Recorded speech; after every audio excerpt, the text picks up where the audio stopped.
अंधे धृतराष्ट्र ने क्यों गनवाए 100 पुत्र? धृतराष्ट्र आंख से अंधे हैं, लेकिन आंख के न होने से वासना नहीं मिट जाती, आंख के न होने से कामना नहीं मिट जाती। काश सूरदास ने धृतराष्ट्र का ख्याल कर लिया होता तो आंखें फोड़ने की कोई जरूरत न होती।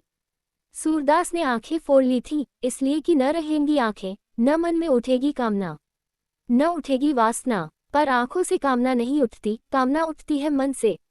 आंखें फूट भी जाएं, फोड़ भी डाली जाएं, तो भी वासना का कोई अंत नहीं है। पिता के जीवनकाल में उसके 100 पुत्र क्यों मारे जाएं, इससे बड़ी विडंबना क्या होगी। महाभारत में धृतराष्ट्र के 100 पुत्र मारे गए थे। क्या यह उनके पूर्वजन्म के किसी कर्म का दंड था?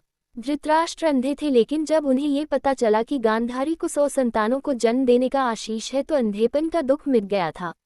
धृतराष्ट्र के 100 पुत्र और एक पुत्री हुई। कुरुक्षेत्र में उनके 100 पुत्र मारे गए थे। एक पिता के लिए इससे बड़ी विडंबना होगी कि उसे 100 पुत्रों का शोक मनाना पड़े। भगवान श्री कृष्ण ने गीता का जो संदेश दिया था उसे अर्जुन के अतिरिक्त संजय और धृतराष्ट्र ने भी सुना था।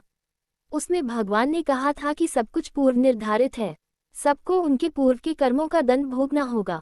धृतराष्ट्र की वह बात स्मरण थी। दुर्योधन और दुशासन मुख्य रूप से पांडवों और द्रौपदी के दोषी थे। उनके मारे जाने को तो धृतराष्ट्र कर्मदंडों से जोड़ रहे थे, पर शेष पुत्रों की तो कोई भूमिका ही न थी। वे क्यों मारे गए, ये प्रश्न धृतराष्ट्र को कचोटता था। महाभारत युद्ध समाप्त होने पर धृतराष्ट्र ने श्री कृष्ण से पूछा, मैं अंधा पैदा हुआ, मेरे 100 पुत्र मारे गए। भगवान, मैंने ऐसा कौन सा पाप किया है जिसका ये दंड मिल रहा है? आपने अर्जुन से कहा था कि जो हो रहा है वह कर्मों का दंड है। मेरे अंधे होने और 100 पुत्रों के मारे जाने के पीछे क्या कारण है? कृपया यह मुझे बताएं। अपने पुत्रों को खोने की पीड़ा से उबरने में ये काम आएगा। श्री कृष्ण ने कहा, महाराज धृतराष्ट्र, आपने उचित ही सुना था। कर्मों का दंड भोगना पड़ता है, उससे किसी को छूट नहीं है। राजा और समर्थवान लोगों को कर्मों का दंड विशेष रूप से भोगना पड़ता है। ईश्वर उन्हें समर्थवान बनाते हैं तो उनसे ज्यादा जिम्मेदार होने की आशा रखते हैं। कुछ पाने के लिए कुछ तो देना ही पड़ेगा न महाराज। आप इस जन्म में भी राजा हैं, पूर्व जन्म में भी राजा थे, पर आपने कई पाप कर्म किए। धृतराष्ट्र अधीर हो गए। वह बोले, केशव, मैंने इस जन्म में जो किया वह मेरे सामने है। एक राजा और एक बड़े परिवार का मुखिया होने के नाते मुझे वही उचित लगा। पूर्वजन्म का रहस्य जानने को उत्सुक हूँ। कृपया वह रहस्य खोले कि ऐसा कौन सा पाप था कि मैं अंधा भी हुआ, 100 पुत्र भी गंवाए।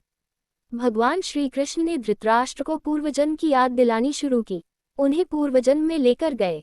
भगवान बोले, महाराज धृतराष्ट्र, पिछले जन्म में भी आप एक राजा थे। आपके राज्य में एक तपस्वी ब्राह्मण रहते थे। ब्राह्मण के पास हंसों का एक जोड़ा था जिसके 4 बच्चे थे। ब्राह्मण को उन हंसों से अपने संतान के जैसा लगाव था।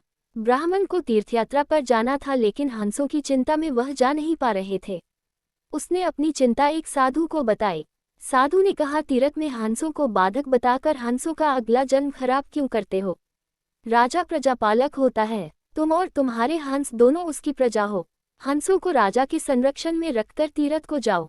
आप एक प्रजापालक राजा थे, इसलिए ब्राह्मण को ये बात जम गई। वह आपके पास आया और अपनी सारी परेशानी कह सुनाई। आपने ब्राह्मण के तीर्थ से लौट आने तक हंसों की रक्षा का दायित्व स्वीकार लिया। ब्राह्मण हंस और उसके बच्चे आपके पास रखकर तीर्थ को गए। हंस आपके महल के तालाब में ही पलने लगे। आपको एक दिन मांस खाने की तीव्र इच्छा हुई। आप उस समय अपने महल के बाग में घूम रहे थे। आपकी नज़र हंसों पर पड़ गई। आपने सोचा सभी जीवों का मांस खाया है, पर हंस का मांस आज तक नहीं खाया। इसका स्वाद आखिर कैसा होता होगा? आप इसी विषय पर सोचते रहे और हंस का मांस खाने की इच्छा तीव्र होती चली गई। यह इच्छा अब पराकाष्ठा पर पहुंच गई और आप खुद को रोक न पाए। आपने हंस के 2 बच्चे भूनकर खा लिए। उसका स्वाद आपकी जिह्वा को लग गया। हंस के एक एक कर 100 बच्चे हुए। आप सबको खाते चले गए। अंततः हंस का जोड़ा संतानहीन होकर दुख में मर गया। कई साल बाद वह ब्राह्मण तीर्थयात्रा से लौटा और आपके पास आया। उसने आपसे अपने हंसों के बारे में पूछा। हंस तो आपके लोभ की बलि चढ़ चुके थे। प्रजापालक राजा ये कैसे कहता कि उसने अपने प्रजा की संपत्ति को चुपके से लूट ली? इसलिए आपने ब्राह्मण से कह दिया कि हंस बीमार होकर मर गए।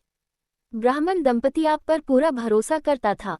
उसने आपकी बात मान ली और विलाप करते घर चले गए। महाराज धृतराष्ट्र, आपने हंस के बच्चों को खाकर और फिर झूठ बोलकर एक साथ कई अपराध किए, वह सुनिए। आपने तीर्थयात्रा पर गए उस व्यक्ति के साथ विश्वासघात किया जिसने आप पर अंधविश्वास किया था। आपने प्रजा की धरोहर में डाका डालकर राजधर्म भी नहीं निभाया। जिह्वा के लालच में पड़कर हंस की 100 बच्चे भूनकर खा गए जो आपके पास आश्रय के लिए आए थे। इस तरह आपने उस असहाय का वध किया जिसे आपने आश्रय दिया था। ये बहुत बड़ा पाप है। हे राजन, इन घोर पाप कर्मों का आपको दंड मिला है। जैसे आपने जिह्वा के लालच में हंस की 100 बच्चे मारे, वैसे ही आपके 100 पुत्र हुए लालच में पड़कर मारे गए।